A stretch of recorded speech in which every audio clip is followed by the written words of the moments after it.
বন্ধুরা 10-12 নিফটির প্রেডিকশন করব। নিফটি একটা সাইডওয়েজ মুভমেন্টের মধ্যে দিয়ে যাচ্ছে।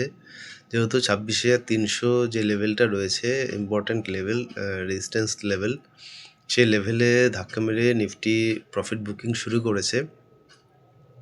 ফলে বুলদের যে পাওয়ারটা, সে পাওয়ারটা খানিকটা হলেও কম মনে হচ্ছে এবং খানিকটা হলেও বিয়ার মার্কেটটাকে দখল করার চেষ্টা করছে।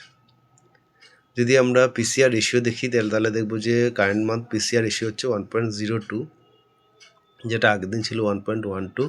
সেখান থেকে খানিকটা কমেছে, যেটা একটু কিন্তু মানে বুলদের পাওয়ার বা ক্ষমতা সেটা কমছে বা প্রফিট বুকিং হচ্ছে সেটাকে বোঝায়।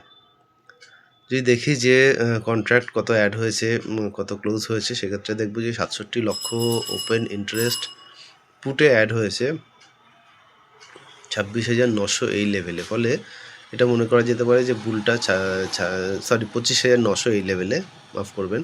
ফলে এটা বোঝা যাচ্ছে যে বুলরা কিন্তু 26,000 এই লেভেলটাকে রক্ষা করার বিভিন্ন রকমভাবে চেষ্টা করছে।